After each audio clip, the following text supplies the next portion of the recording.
Hello students, I hope you all are doing well. और आज के इस वीडियो में हम स्टार्ट करने जा रहे हैं क्लास 11 मैथ्स का पहला चैप्टर, दैट इज सेट्स। बहुत मजेदार चैप्टर है और आपके लिए ये जो सेट्स है, ये टॉपिक जो है ये बिल्कुल नया है, पहली बार इंट्रोड्यूस हो रहा है आपके लिए। और नया है तो आपको इसमें बहुत सारी इंटरेस्टिंग चीजें सीखने को मिलने वाली हैं। साथ ही साथ इसमें आप बहुत सारे सिंबल्स, नए नए तरीके के सिंबल्स भी देखोगे, नए नए तरीके के सिंबल्स भी सीखोगे। और इन सब चीजों का यूज हमें आगे की क्लासेस में होने वाला है, कॉम्पिटिटिव एग्जाम्स में होने वाला है। तो चलो स्टार्ट करते हैं। बेसिक कॉन्सेप्ट्स को लेके चलेंगे, कॉन्सेप्ट्स को क्लियर कर चलेंगे और बनाएंगे बहुत सारे क्वेश्चंस। तो चैप्टर का नाम देख के लग रहा होगा सेट्स। ये सेट होता क्या है? तो चलो पहले देखते हैं कि सेट क्या होता है। Set is A well defined collection of objects. ठीक है, अभी इतना ही समझते हैं। Set is A well defined collection of objects. मतलब सेट क्या होता है? That is a collection of objects.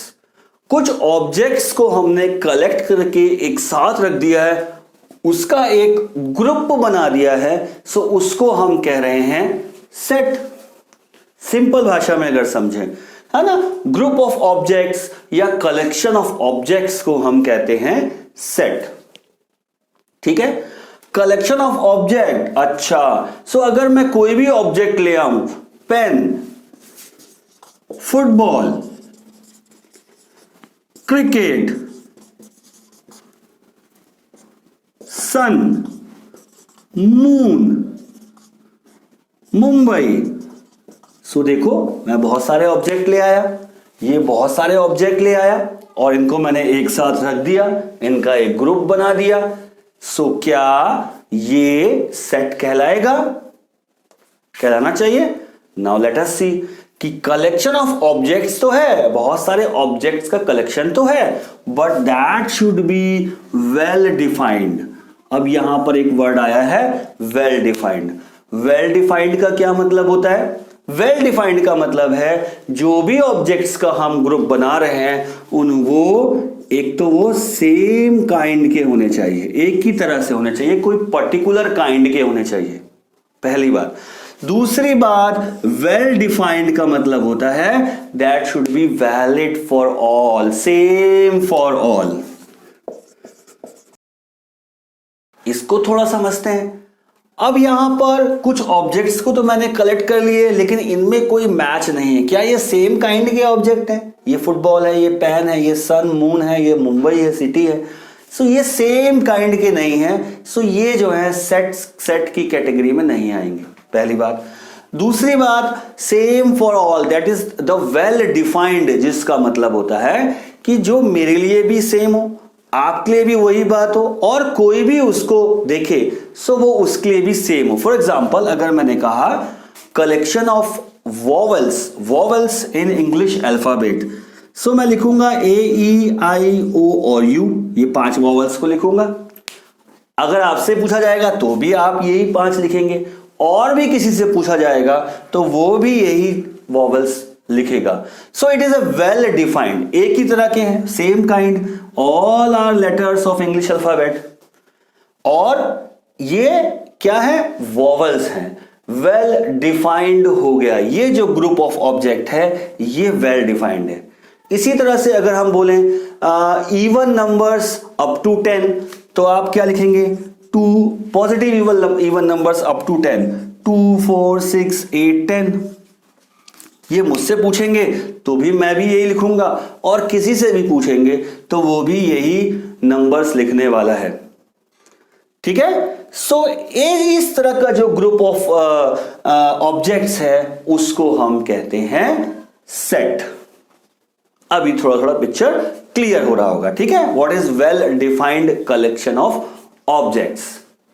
ठीक, अब इस सेट को हम रिप्रेजेंट कैसे करते हैं, इस सेट को हम लिखते कैसे हैं? सो कोई भी सेट, जैसे हमने कहा ये एक group of collection of members है, कलेक्शन ऑफ ऑब्जेक्ट्स है, जिसको हमने कहा एक सेट है, तो बार बार हम ये नहीं बोलेंगे, हम इसको एक नाम दे देंगे, है, नाम से बुलाएंगे।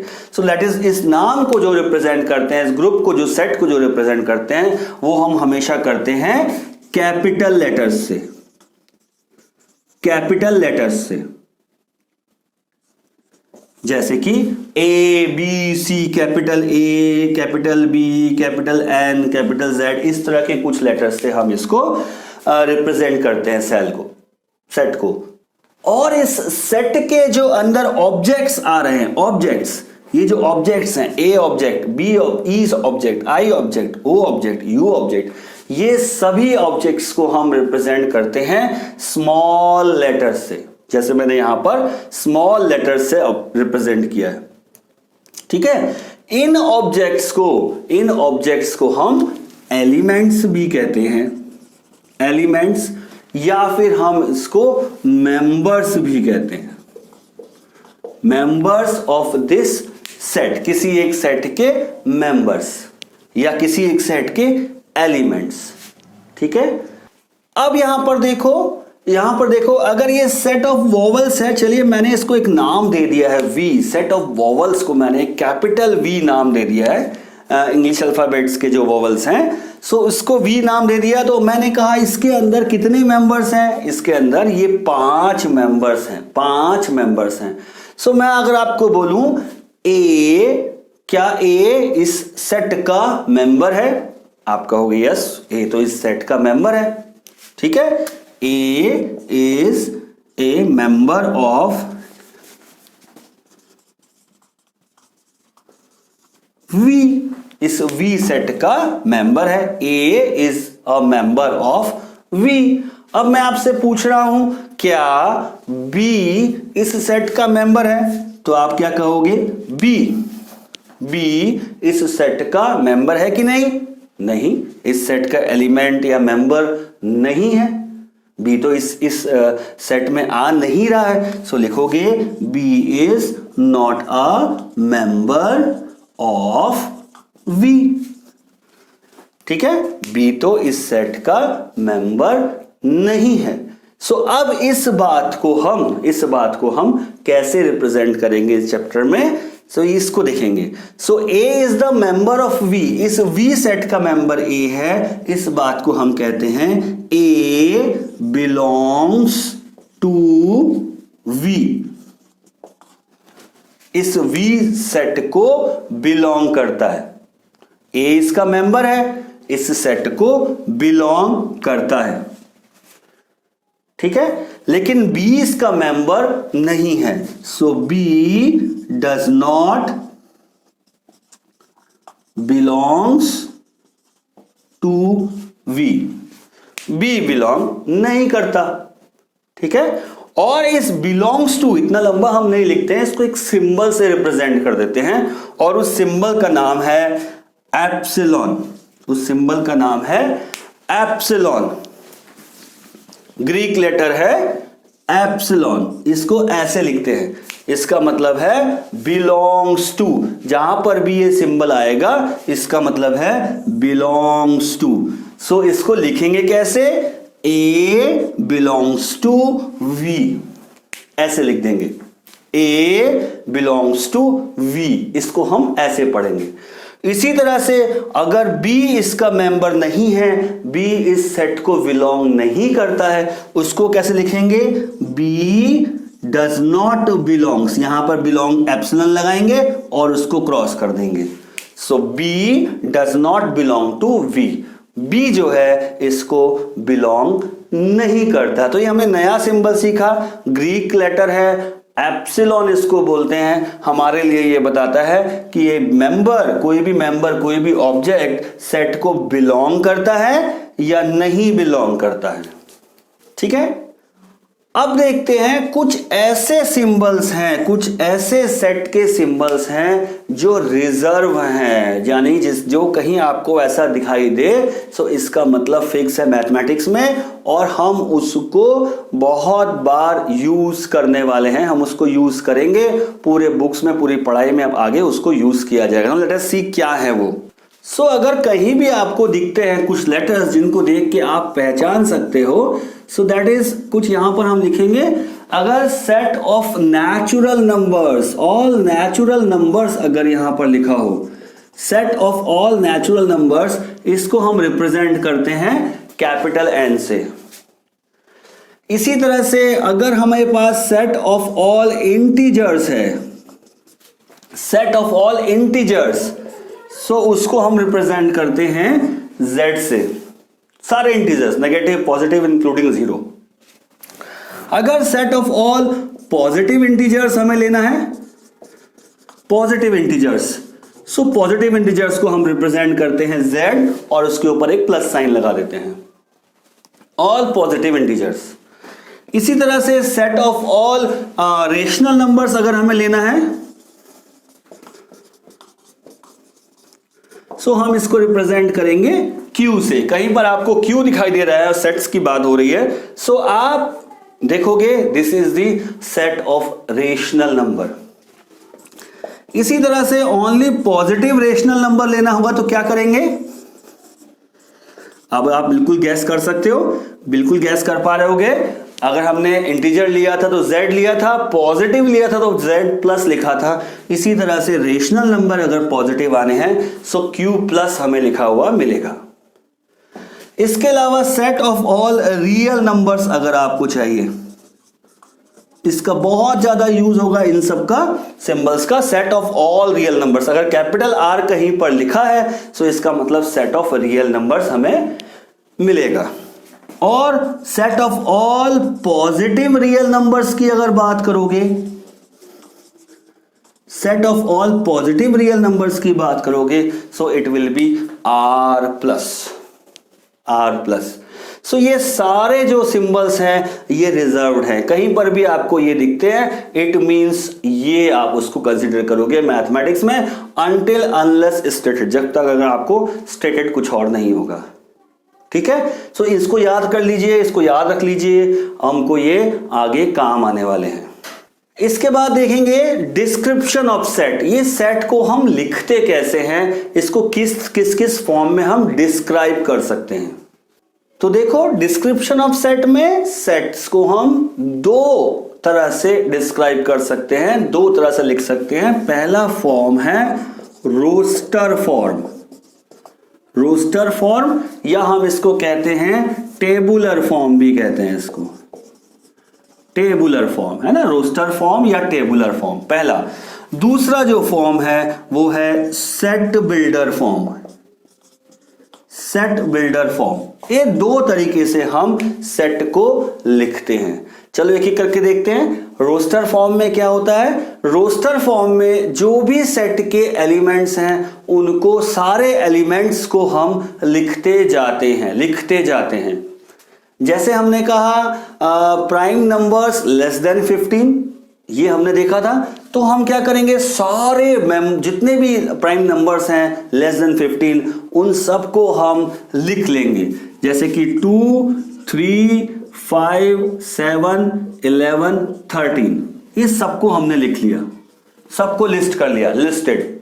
और इन सबको लिखकर इनको सेपरेट करेंगे विद कॉमा, इनके बीच में कॉमा लगा देते हैं, इनके बीच में हम कॉमा, सभी मेंबर्स को लिखते हैं और उनके बीच में कॉमा से उसको सेपरेट कर देते हैं।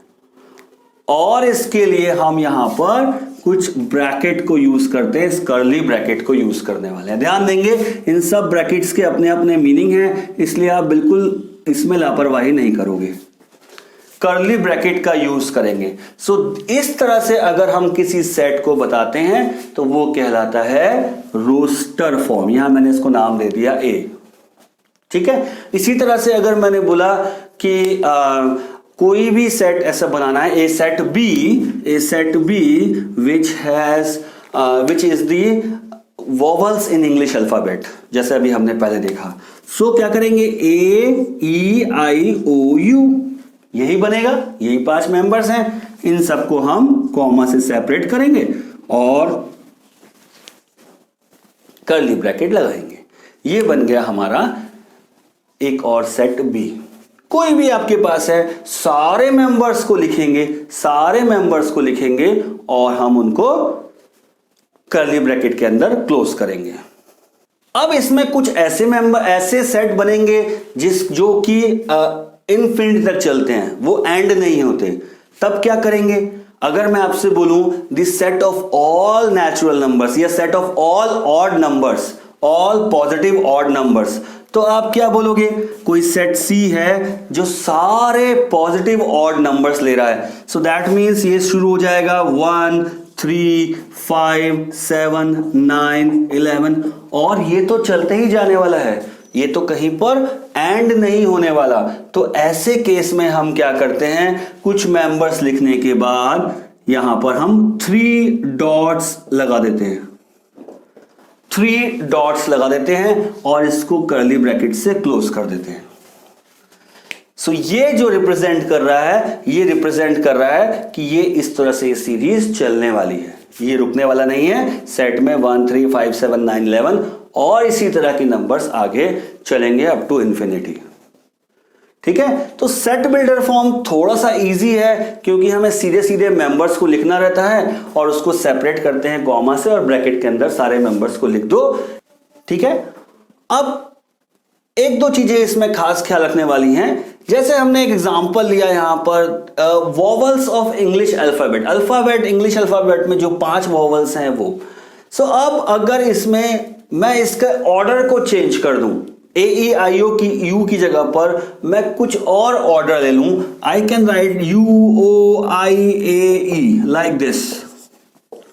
इसका अगर ऑर्डर चेंज हो जाए, ऑर्डर मेंबर्स तो वही हैं, ए E I O you 5 members हैं, मैंने ऐसे लिखा है, आप इसको ऐसे लिख सकते हो, कोई इसको किसी और तरह से लिख सकता है। तो इस रोस्टर फॉर्म में अगर आप ऑर्डर को चेंज कर रहे हो सो इससे कोई फर्क नहीं पड़ता, ये बात को ध्यान रखेंगे।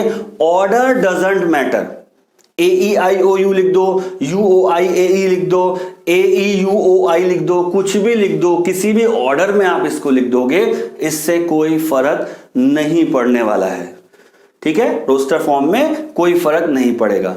एक और बात है कि अगर कोई मेंबर रिपीट हो जाए, अगर कोई एलिमेंट रिपीट हो जाए तब क्या होगा? यहां पर मैं लिख दूं ए E I O U A E आई, चलो इतने और लिख दिए, यहां पर हमने इतने और लिख दिए। सो नाउ इससे क्या होने वाला है, यहां पर देखो 1 2 3 4 5, ए रिपीट हो गया है, ई रिपीट हो गया है और आई रिपीट हो गया है। इस रिपीटेशन से कोई फर्क नहीं पड़ता, कोई फर्क नहीं पड़ता, ये और ये दोनों सेम सेट हैं, दोनों सेम सेट हैं, मेंबर्स रिपीट हुए हैं, उससे कोई फर्क नहीं पड़ेगा, इससे कोई फर्क नहीं पड़ेगा। ये दोनों सेट सेम हैं क्योंकि इसमें भी 5 वही मेंबर्स हैं, 5 इसमें भी हैं, बाकी तो रिपीट हुए हैं। It will not be considered, repeated members are not considered. So ये चीज यहां पर दोनों को ध्यान रखने वाली बात है। तो ये जो रोस्टर फॉर्म है या टेबुलर फॉर्म है, it is comparatively easier than the set builder form. Set builder form में थोड़ा सा अभी हम देखते हैं क्या होता है। सेट बिल्डर फॉर्म में ये एकदम सीधे सीधे सारे एलिमेंट्स को लिखना है, सेपरेट करना है कॉमा से, ब्रैकेट के अंदर क्लोज करो, खत्म।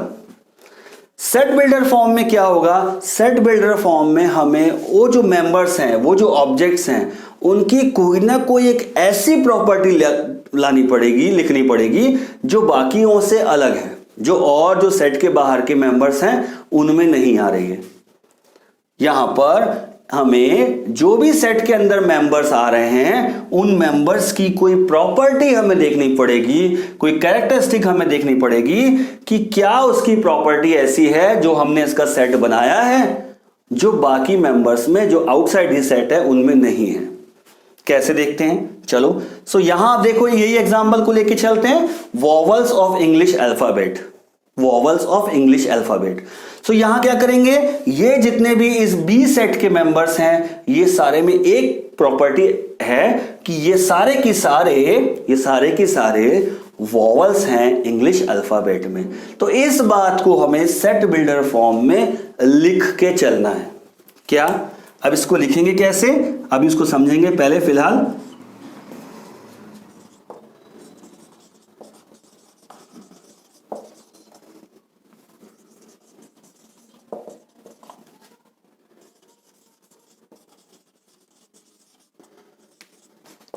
रखना वैसे ही कर्ली ब्रेसेस के अंदर है बी सेट है जिसमें एक्स कोई एक मेंबर है, एक्स कोई मेंबर है, उसके बाद हमने ये कॉलन का साइन लगाया है, कॉलन का साइन लगाया है और फिर लिखा है एक्स की वो प्रॉपर्टी जो इन पांचों में है। क्या प्रॉपर्टी है इन पांचों में? They are the X is the vowel of English alphabet. फिर ब्रेसेस को क्लोज किया है। ठीक है, फिर से देखो, सेट था vowels of English alphabet, set of vowels of English alphabets. तो हमने क्या किया, बी जो सेट है वो है, उसके जो मेंबर्स हैं बी में एक्स मेंबर हैं, कॉलन लगाया है, x is the vowel of English alphabet. ये पूरी प्रॉपर्टी हमने यहां पर लिख दी है। ठीक है, अब यहां समझो, यहां पर एक्स जो मेंबर के बारे में बात हो रहा है, एक्स ले सकते हो, वाई ले सकते हो, जेड ले सकते हो, कुछ भी ले सकते हो, इट्स अप टू यू। इसके बाद आपने ये जो लगाया है कॉलन, इसको हम कहते हैं, ये सिंबल बताता है हमें सच दैट। तो अब इसको पढ़ेंगे कैसे? इसको पढ़ेंगे ऐसे, B is a set of all x, B is a set of all x such that X is the vowel of English alphabet. या जो भी प्रॉपर्टी यहां पर लिखी होगी उसको पढ़ा जाएगा, समझे? B is a set of all x such that X is the vowel of English alphabet. इस बात को ऐसे पढ़ा जाएगा। यहां देखते हैं, चलो इसको देखते हैं। इसमें क्या था, हमने पहला सेट लिया था ए, इस सेट ए को हम रोस्टर फॉर्म में लिखा है ऐसे, सेट बिल्डर फॉर्म में कैसे लिखेंगे? क्या था कि all the prime numbers less than 15। तो कैसे लिखेंगे? A is a set of X such that X is a prime number less then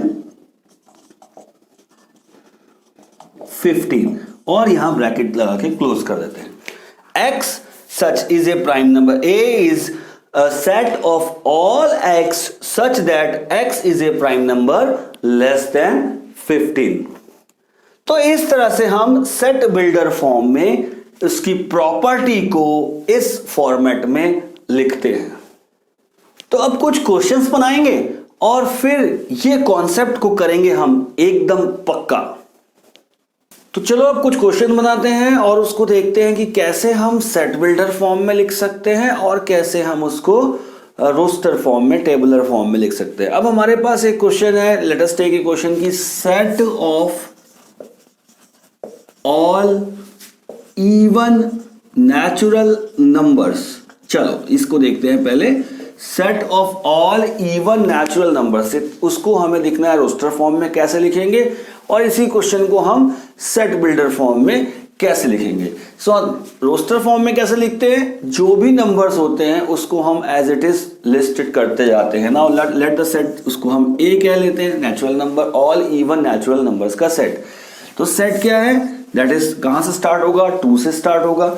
so 2, 4, 6, 8 और ये कहां तक जाएगा? ये तो एंडलेस है, ये तो इंफिनिटी तक जाएगा। तो हम उसको कैसे लिखते हैं? यहां इसके बाद 1, 2 और 3 डॉट लगा देते हैं और ये क्लोज कर देते हैं। नाउ सेट ए यहां पर बन गया है set of all even natural numbers.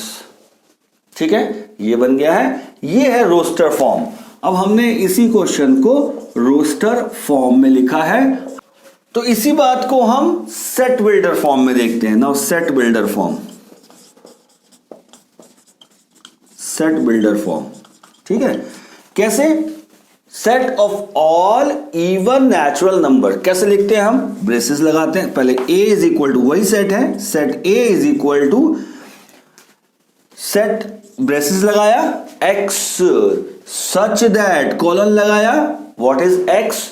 X is a set of even natural numbers. X is an even natural number, ऐसे हम लिख सकते हैं।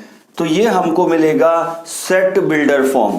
पर ये भी अभी थोड़ा मजा नहीं आया, इसको थोड़ा और शॉर्ट में हम लिख सकते हैं। अब वो देखते हैं वो कैसे लिखेंगे, कैसे, x such that for all x such that x is an even natural number। अब even natural number की क्या प्रॉपर्टी होती है, even नंबर की क्या प्रॉपर्टी है, it should be the multiple of 2, it should be the multiple of 2।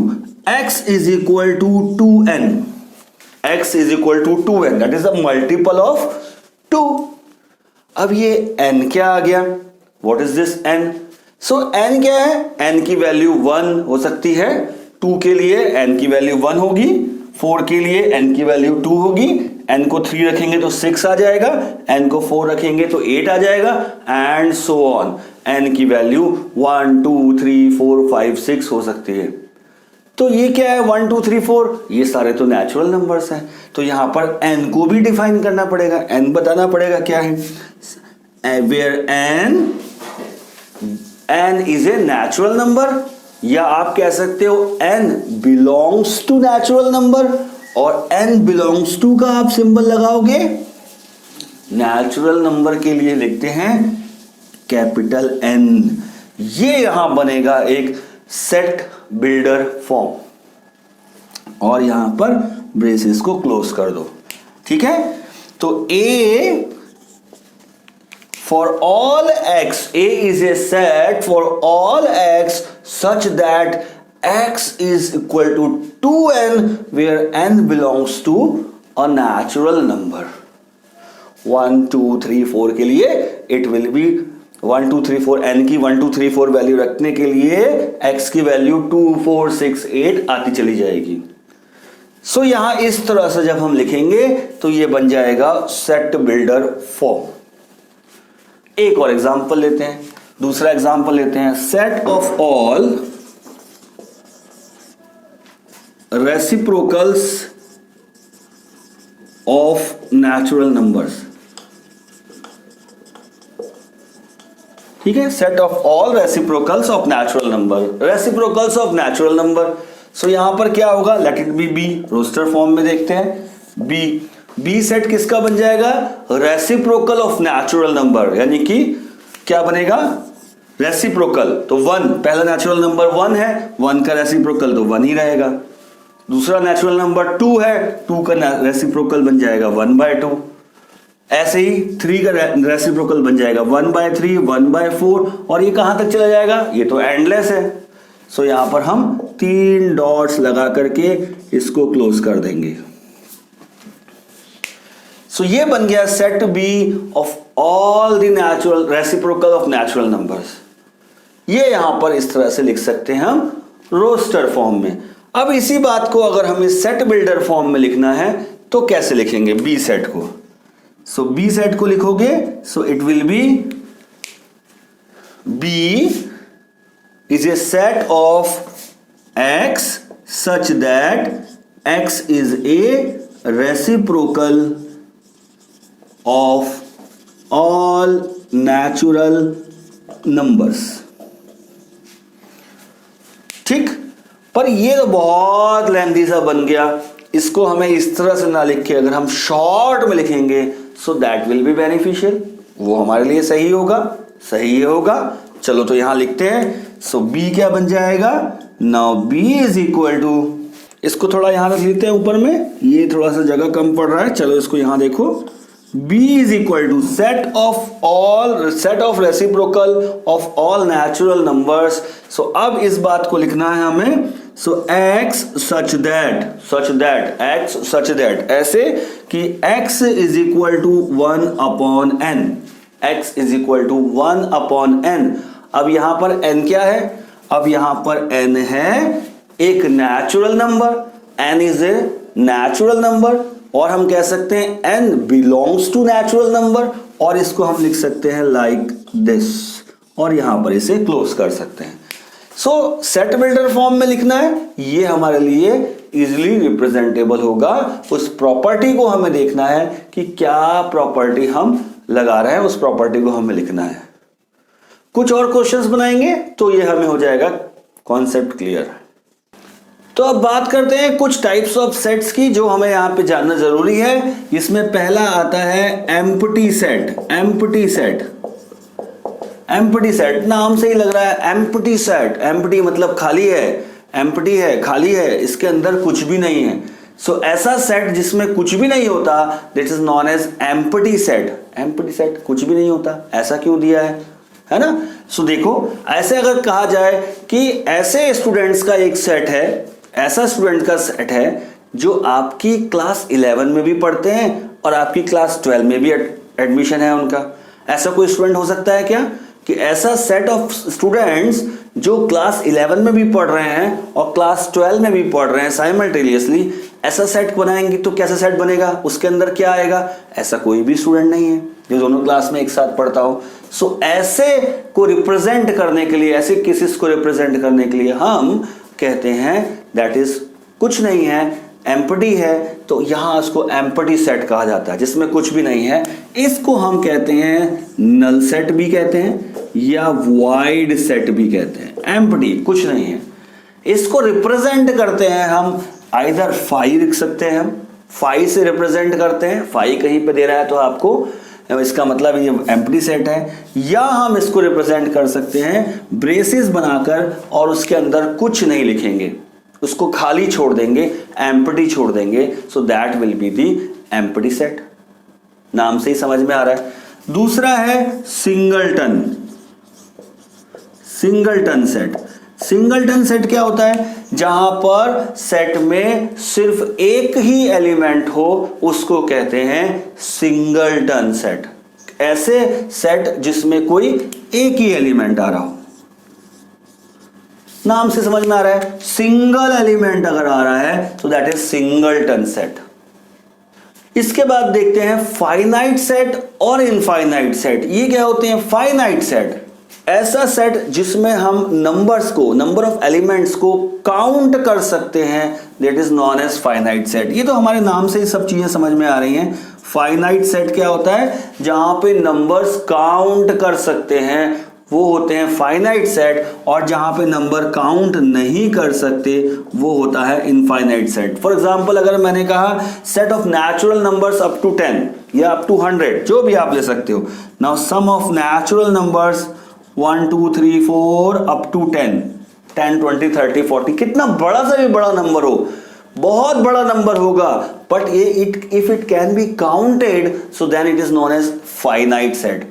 But if it can not be counted, अगर मैं कहूं कि set of all natural numbers, तब set of all natural number 1 2 3 ये कहां तक जाएगा? That is infinite, it can not be counted. So finite set जहां पे काउंट कर सकते हैं, इनफाइनाइट सेट जहां पर काउंट एलिमेंट्स को काउंट नहीं कर सकते। सो उस ये डिफरेंस है, नाम से ही हमको समझ में आ रहा है।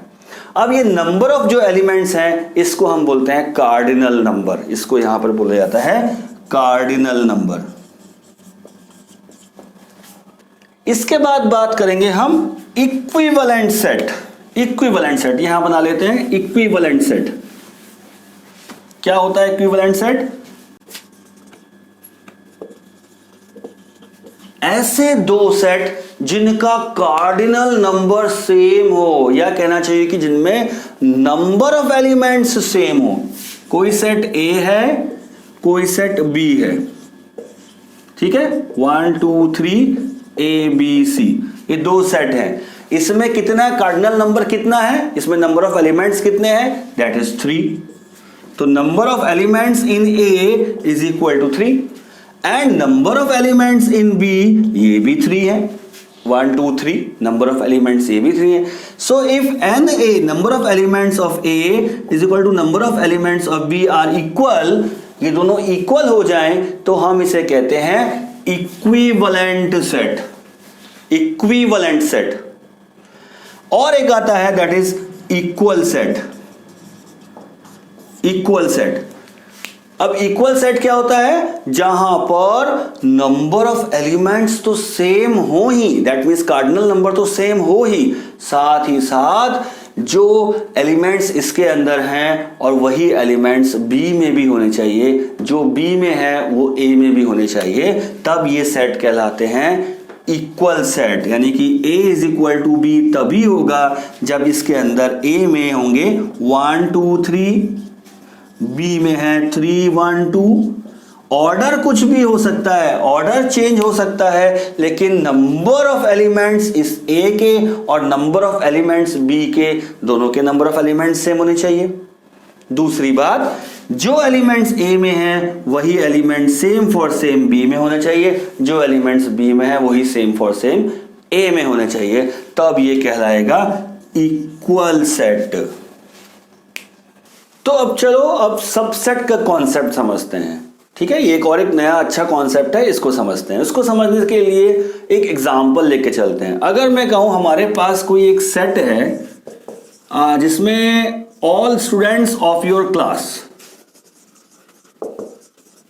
ठीक है, एक सेट है जिसमें आपकी क्लास के सारे स्टूडेंट्स आ जाते हैं, और एक सेट है जहां पर आपके स्कूल के सारे स्टूडेंट्स आते हैं, students of your school.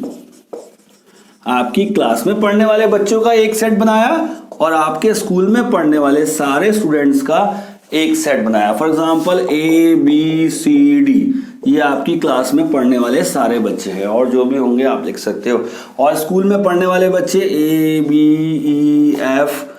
ABEFHCD, ठीक है, ये आपके स्कूल में पढ़ने वाले सारे बच्चे हैं।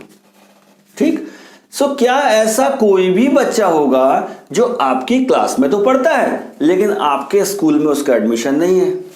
आपके स्कूल में नहीं पढ़ता वो, लेकिन आपकी क्लास में पढ़ता है। ऐसा हो सकता है? नहीं सर, ऐसा कैसे हो सकता है? जो बच्चा क्लास में पढ़ेगा वो स्कूल में तो एडमिशन लिया ही होगा, अदरवाइज ऐसा कैसे होगा? सो बिल्कुल यही बात सेट और सबसेट के लिए भी एप्लीकेबल होती है। दैट मीन्स यहां पर अगर कोई स्टूडेंट है, इस सेट में अगर कोई स्टूडेंट है, क्लास में अगर कोई स्टूडेंट है, तो वो स्कूल में तो होगा ही होगा। यही बात सबसेट के केस में अप्लाई होती है।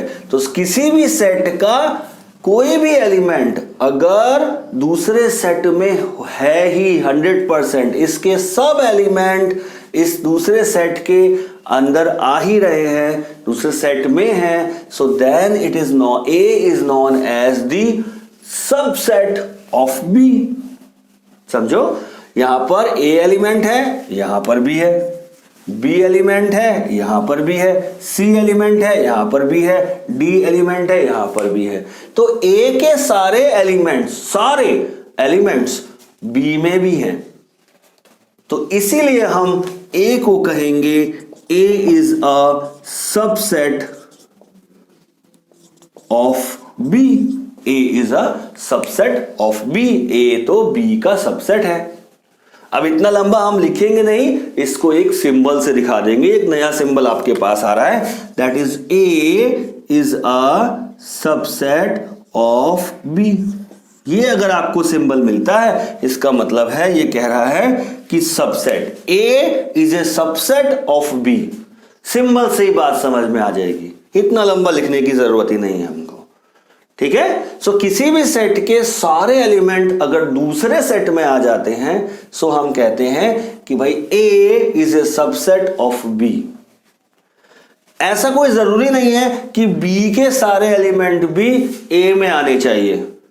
B के सारे एलिमेंट तो A में नहीं आए हैं, लेकिन अगर आ गए तब आप ये कह पाओगे कि हाँ, B भी सबसेट है A का, B भी सबसेट है A का।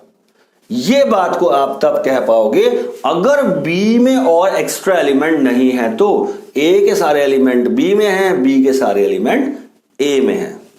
और ये तभी पॉसिबल होगा जब A सेट और B सेट दोनों इक्वल होंगे। ऐसा अगर हो रहा है, A में भी सारे एलिमेंट B में हैं, A के सारे एलिमेंट B में हैं और B के सारे एलिमेंट A में हैं, ये तभी पॉसिबल होगा कि जब दोनों सेट इक्वल सेट होंगे।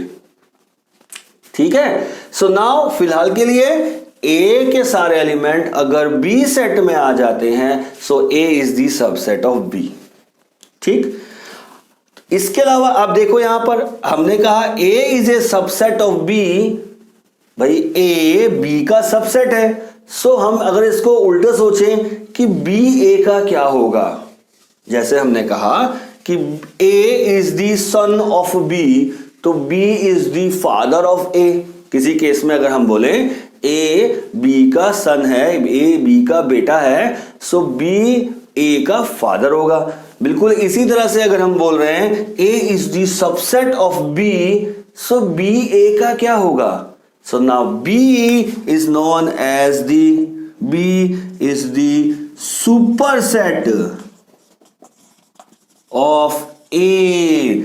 अगर A is the subset of B, so B is known as the superset of A। और इस बात को हम रिप्रेजेंट करते हैं B is A, ये देखो ये सिंबल सबसेट का था लेकिन इसका डायरेक्शन उल्टा हो गया। B is the superset of A, B is the superset of A। ठीक है, इसको हम इस तरह से लिख सकते हैं। तो हमने पढ़ा सबसेट क्या होता है और सुपरसेट क्या होता है। ठीक है, साथ ही साथ ये भी देखा कि अगर ए के सारे एलिमेंट बी में है और we can say A is a subset of B and B is a subset of A. अगर ऐसा केस हो जाए, ये if and only if it is possible when A is equal to B, दोनों set equal होते हैं। और इसको हम लिखते हैं लाइक दिस, इस तरह से हम डिनोट करते हैं। दोनों साइड इंप्लीकेशन लगा होता है। जब हमें बोलना होता है इफ एंड ओनली इफ, तब हम इस तरह का इंप्लीकेशन, बोथ साइड इंप्लीकेशन, इधर भी और इधर भी दोनों साइड लगा होता है। इसका मतलब होता है इफ एंड ओनली इफ। एक और नया सिंबल आपके पास आ गया, इफ एंड ओनली इफ।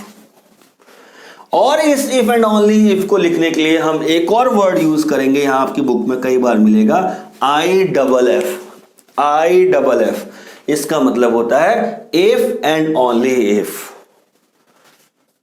ठीक है, तो आपको कुछ और सिंबल्स मिल गए, जैसे कि सबसेट का सिंबल, सुपरसेट का symbol, if and only if के symbols. If and only if के सिंबल्स आपको यहां पर मिले। कुछ और चीज समझते हैं, यहां पर कुछ और चीज समझते हैं, जैसे कि कुछ थ्योरम्स हैं, कुछ प्रॉपर्टीज हैं जो हमें याद रखनी है। पहली प्रॉपर्टी है कि कोई भी सेट अपना खुद का सबसेट होता है। That is every set is a subset of itself. कोई भी सेट अपना सबसेट होता ही है। इसको समझ लो कि अगर यहां पे कोई सेट ए है जिसमें ए और बी दो ही एलिमेंट है, और कोई सेट फिर से ए है जिसमें ए और बी दो ही एलिमेंट है, तो इस सेट के सारे एलिमेंट इसमें तो आने ही वाले हैं, है ना। ए इसमें है तो ए में तो है ही है, बी में है तो बी ए में है, तो यहाँ पे भी बी ए में है। तो ए के सारे एलिमेंट अपने खुद के सबसेट बनेगा ही बनेगा। So A is a subset of itself. कोई भी सेट अपना खुद का सबसेट होता ही है।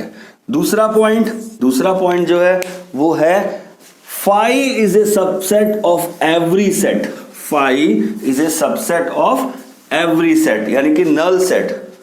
Phi is a subset of every set. कोई भी सेट आप ले लो, नल सेट उसका सबसेट होगा ही होगा।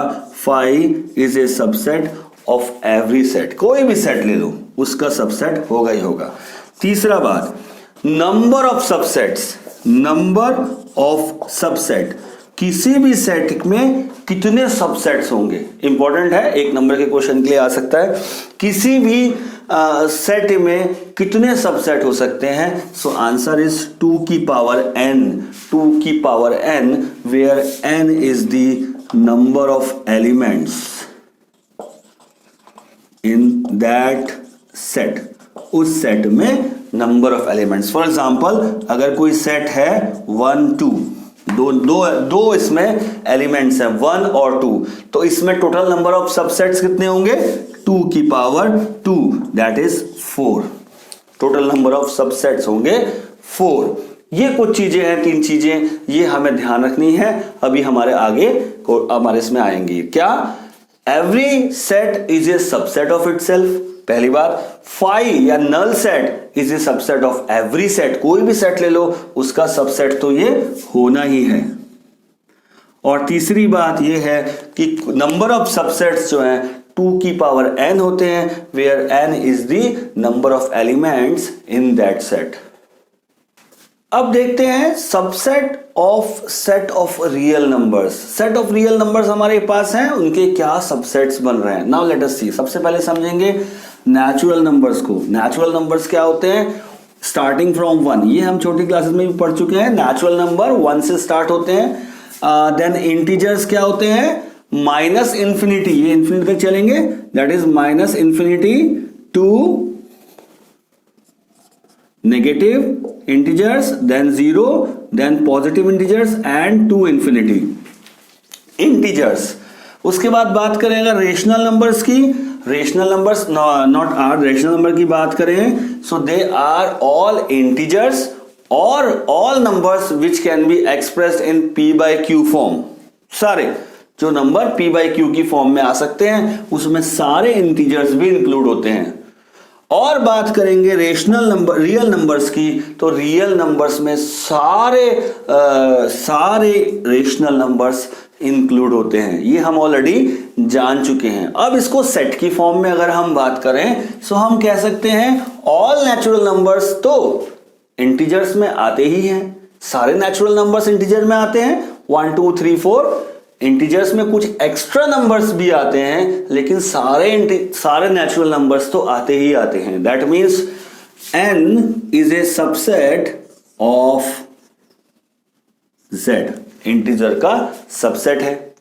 लेकिन ये सारे इंटीजर्स तो रेशनल नंबर में आते ही हैं, जैसे -2 -1 0 1 2, ये सारे नंबर्स आते हैं। इसके अलावा कुछ और नंबर्स भी रेशनल नंबर्स में आते हैं। सो हम कह सकते हैं z is a subset of q, z is a subset of q, rational number का सबसेट है। और ये सारे रेशनल नंबर्स, सारे के सारे रेशनल नंबर्स इस रियल नंबर्स के अंडर में आते हैं। इसके अलावा इरेशनल नंबर भी आते हैं, लेकिन ये सारे रेशनल नंबर्स तो रियल नंबर का ही पार्ट है। सो हम कह सकते हैं it is a subset of real numbers. तो ये सारे जो है सबसेट होते हैं। अब n is a subset of real number, z is a subset of real number and q is also a subset of real number. इसे इस तरह से भी आप पढ़ सकते हो। ये सारे ऐसे इस तरह से सबसेट बनते हैं। अब ये सबसेट को हम इंटरवल्स में कैसे देख सकते हैं ये हम सीखेंगे, और बहुत इंपॉर्टेंट है क्लोज इंटरवल और ओपन इंटरवल, बहुत इंपॉर्टेंट है। चलो समझते हैं इसको।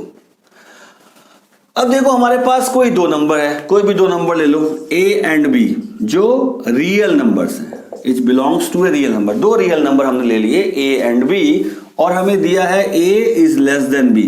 कोई एक नंबर कम है, a कम है, a b से कम है, छोटा है b से, ठीक है। ये हमें अगर गिवन है कंडीशन, ठीक। तो अब इस बात को हमें एक सेट बनाना है, हमें एक सेट लाना है जिसमें a से b तक के सारे रियल नंबर्स आ जाए, ठीक है। क्या सेट बनाना है? Set of all real numbers between a and b, between a and b। एक ऐसा सेट बनाना है जिसमें सारे रियल नंबर्स हो a और b के बीच के, ठीक है। अब यहां पर क्वेश्चन ये उठता है कि a और b इंक्लूड होंगे या नहीं होंगे। यार ये एकदम सवाल है यहां पर कि क्या a और b के बीच के नंबर जो आप बोल रहे हो उसमें a और b दोनों को कंसीडर करना है या नहीं करना है। तो पहले हम सेट लिखेंगे यहां पर इस तरह से। तो अगर हम कंसीडर करते हैं सो it will B a different story, अगर हम कंसीडर नहीं करते सो it will be a different story, and it's a very important story जहां जो आज आप समझोगे यहां वो आपको आगे तक काम आने वाली है। Now let us understand this. तो set of all real numbers between a and b। So इसको कैसे लिखेंगे? It is a set of X such that X is less than B and greater than A और B के बीच का कोई भी जगह पर हम लिखेंगे जहां पर x such that x is greater than a but less then b। लिख सकते हैं इस तरह से, set of all real numbers, late it B a, कोई एक सेट है जो ऑल रियल नंबर्स का सेट है, x set of all x way such that x is greater then b and less greater than a and less than b। ये बात हो गई यहां पर। अब इस तरह से अगर लिखा हुआ है, इस तरह से अगर लिखा हुआ है, सो इसका मतलब है कि x में a और b इंक्लूड नहीं हो रहा है। x is greater than a से बड़ा है, it is not equal to a के बराबर नहीं है, इसमें a एलिमेंट नहीं आने वाला है, a से बड़े सारे नंबर्स आने वाले हैं। बिल्कुल इसी तरह से यहां पर लिखा है b it is less then b, इसका मतलब है कि ये b एलिमेंट से कम, b नंबर से कम सारे नंबर्स, सारे रियल नंबर्स आएंगे लेकिन b नहीं आएगा। सो जब ऐसी बात को हमें लिखना होता है और इस बात को हम लिख देते हैं इंटरवल्स की फॉर्म में, उसको लिखते हैं हम, ब्रैकेट लगाते हैं, ओपन ब्रैकेट, उसको हम कहते हैं by using open bracket. Open bracket use करते हैं इस बात पे और हम लिख देते हैं लाइक a और b। इस तरह से अगर कहीं पे आपको लिख रहा है ओपन ब्रैकेट के साथ लिखा हुआ मिल रहा है, दैट मीन्स हमें a और b के सारे रियल नंबर्स आ रहे हैं, सिर्फ a नहीं आ रहा है और b इंक्लूड नहीं हो रहा है, अगर इस तरह का ब्रैकेट आपको मिल रहा है। लेकिन अगर आपको कहा जा रहा है कि x जो है इसमें a भी इंक्लूड करो, इस रियल नंबर जो आप सेट बना रहे हो इसमें a को भी इंक्लूड करना है और b को भी इंक्लूड करना है। देखो दूसरा सेट ले लो b, जहां पर सच दैट x और x में a भी आ रहा है और b भी इंक्लूड हो रहा है, इसी बात से तो लिखा जाएगा। यहां पर x इज ग्रेटर देन और equal to, that means a भी होना चाहिए। यहां ग्रेटर देन और लेस देन और इक्वल टू है, दैट मीन्स b भी इंक्लूड हो रहा है। अगर किसी सेट में ऐसा a और b दोनों एंड वाले नंबर्स भी इंक्लूड हो रहे हैं, दोनों एंड वाले एलिमेंट्स भी इंक्लूड हो रहे हैं, तो अब उसको कहा जाएगा क्लोज्ड इंटरवल। क्लोज्ड इंटरवल, और क्लोज्ड इंटरवल में हम यूज करते हैं ऐसा ब्रैकेट, क्लोज ब्रैकेट, और a, b और e ब्रैकेट लगा दिया।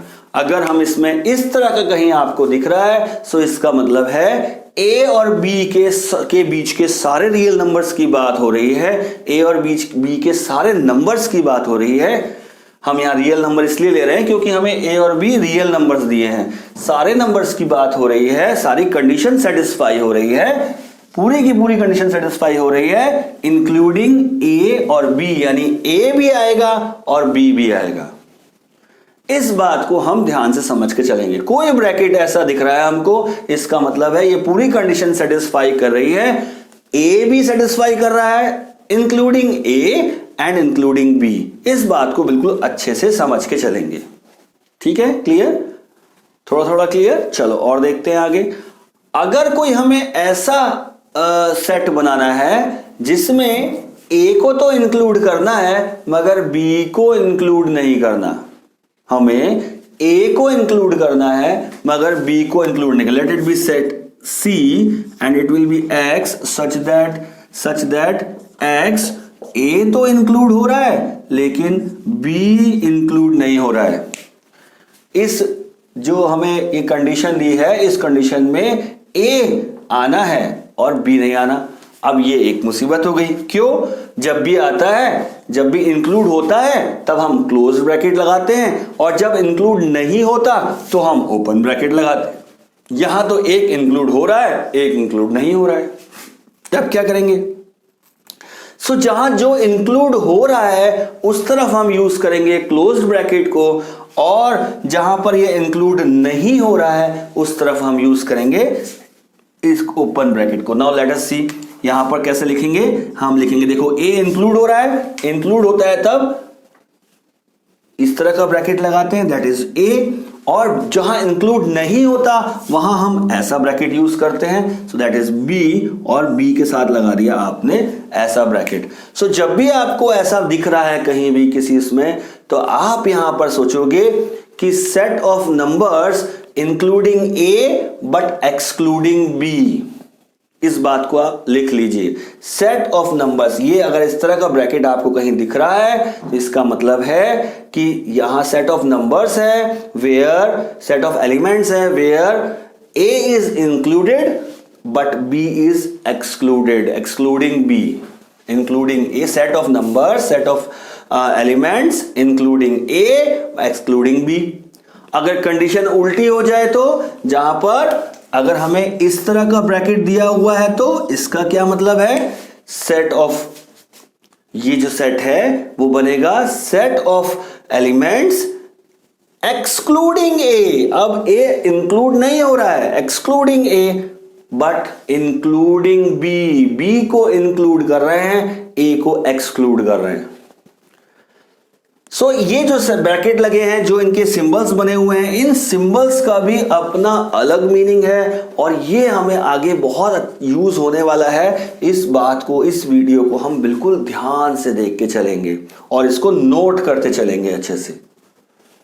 चलो एक एग्जांपल देखते हैं। हमारे पास एक सेट दिया हुआ है, हमारे पास एक सेट दिया हुआ है -4x6, ये हमारे पास एक सेट दिया हुआ है, कोई सेट ए है, ये इस तरह से हमें लिखा हुआ है। सो इसको हम ब्रैकेट्स में कैसे लिखेंगे, ब्रैकेट्स की फॉर्म में हम कैसे लिखेंगे, तो ध्यान से देखो यहां पर ये x में -4 से 6 के बीच की बात हो रही है, -4 से +6 के बीच का है, नंबर्स की बात हो रही है, where x belongs to a real number. यहां पे ध्यान रखना है कि x is a real number, x belongs to a real number, ये हमें गिवन है, ठीक है। सो यहां पर दिया हुआ है all real number such that x is -4 से 6 के बीच की बात हो रही है। सो ये बनेगा -4,6, ध्यान देना है अब यहां पर x this is equal to -4, यानी कि -4 भी उसमें इंक्लूड हो रहा है।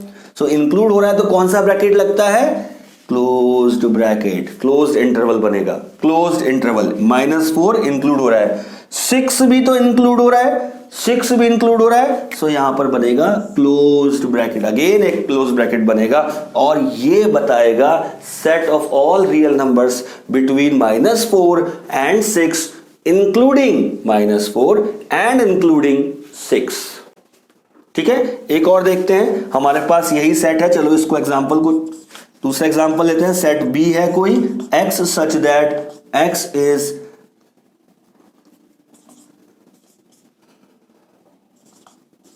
चलो इस एग्जांपल को बनाते हैं। 3x जो है वो 3 से ग्रेटर है but less than equal to 5 है, ऐसा कोई सेट b बन रहा है। इस b को हम इंटरवल की फॉर्म में लिखेंगे। सो कैसे लिख पाएंगे, देखो x में 3x यानी 3 और 5 के बीच में हो रहा है, चलो इसको मैं क्लीन कर देता हूं, यहां पर 3 और 5 के बीच में हो रहा है, 3,5 3 और 5 के बीच के नंबर्स बता रहा है, x is again A real number. यहां पर 3 इंक्लूड नहीं हो रहा है, 3x इज ग्रेटर देन 3 है, ग्रेटर देन इक्वल नहीं दिया है, that means it is not including here. So जब इंक्लूड नहीं होता तो हम ये ब्रैकेट लगाते हैं, ओपन इंटरवल लगाते हैं। बट यहां पर 5 तो इंक्लूड हो रहा है, x is less than equal to 5, equal to 5 भी इसी में आने वाला है, इक्वल टू 5 भी आ रहा है, दैट मीन्स 5 तो इंक्लूड हो रहा है और जब इंक्लूड होता है तो हम क्लोज्ड इंटरवल यूज करते हैं। सो इस तरह का इंटरवल हमें यहां पर मिलने वाला है। ऐसे कुछ और एग्जांपल आप बनाओगे सो आपको ये चीजें होंगी बिल्कुल क्लियर। अब देखते हैं पावर सेट क्या होता है। पावर सेट कुछ तो पावरफुल चीज होगी, चलो देखते हैं क्या होता है। तो अगर इसको समझने से पहले एक एग्जांपल लेते हैं। अगर कोई सेट है मेरे पास A जिसमें 2 एलिमेंट्स हैं A और B, 2 एलिमेंट्स हैं A और B। अब यहां मैं पूछूं आपसे तो इसके कितने सबसेट बनेंगे, इस सेट के कितने सबसेट बनेंगे। तो अभी आपने बताया सर कि कोई भी नंबर ऑफ सबसेट्स होता है 2 की power n, 2 to the power n, where n is the number of elements in a set. इस सेट में कितने एलिमेंट्स हैं? इस सेट में तो 2 ही एलिमेंट हैं। सो नंबर ऑफ सबसेट कितने बनेंगे? 2 की पावर 2 दैट इज 4। यहां पर 4 सबसेट बनेंगे। कैसे देखते हैं कौन कौन से सबसेट बनेंगे। तो सबसे पहला जो सबसेट होगा it is null set. Null set, हमेशा किसी भी सेट का सबसेट आप फाइंड करोगे नल सेट आएगा। ये हमने पढ़ा है कि 5 is the subset of any set, किसी भी एवरी सेट, हर सेट का सबसेट तो 5 होता ही होता है। तो यहां पर हमने पहला सबसेट लिख लिया 5। दूसरा सबसेट क्या बनेगा? That is A. तीसरा सबसेट बनेगा दैट इज बी। चौथा सबसेट बनेगा that is A B. That means A is the subset of itself. A is the subset of itself। ये हमने पढ़ा है, फिर से A आ गया। A is the subset of itself। So इस सेट में, सेट A में 4 सबसेट बनने वाले हैं। 4 सबसेट ये वाले बनने वाले हैं। तो अब क्यों ना एक ऐसा काम करें कि जितने भी सबसेट आए हैं इन सबको एक सेट में डाल दें, एक ग्रुप बना दें इनका। सो क्या बन जाएगा? 5A B और AB। ये सारे सबसेट्स को अगर हम एक सेट में डाल दें तब क्या होगा? तो देखो ये सारे बन गए एक सेट के अंदर। ठीक है। सो जब सेट, सारे सबसेट्स का एक सेट जब बनाते हैं तब हम उसको कहते हैं power set. That means the power set is a set of subsets. Power set is a set of subsets of any set। कोई सेट A है उसका सबसेट्स का भी अगर हम सेट बना दें so it is known as power set. यहां हमने यही तो काम किया है। पावर सेट को हम रिप्रेजेंट करेंगे P से, लेकिन किसका है? That is A। यहां हमने जो A सेट लिया था उसका सबसेट्स का set is known as power set. इसको बहुत ध्यान से रखेंगे संभाल के। सो पावर सेट में जो एलिमेंट्स है ना वो तो इटसेल्फ ही सेट है। पावर सेट में जो एलिमेंट्स हैं वो एलिमेंट्स इटसेल्फ सेट ही हैं, सेट ही हैं। और किसी भी पावर सेट में नंबर ऑफ एलिमेंट्स की अगर बात करें, number of elements in power set A की पावर सेट में कितने एलिमेंट्स हैं? सो दैट विल बी 2 की पावर m। मतलब इनिशियली जितने एलिमेंट्स होंगे A में, सेट A में अगर m एलिमेंट्स हैं, सेट A में अगर m है, यहां जैसे 2 हैं, सो पावर सेट में कितने एलिमेंट्स होंगे? 2 की पावर m, दैट इज 2 की पावर 2 इस केस में, दैट इज 4। जितने एलिमेंट्स यहां हैं उसकी 2 की power, that number will give the number of elements in power set.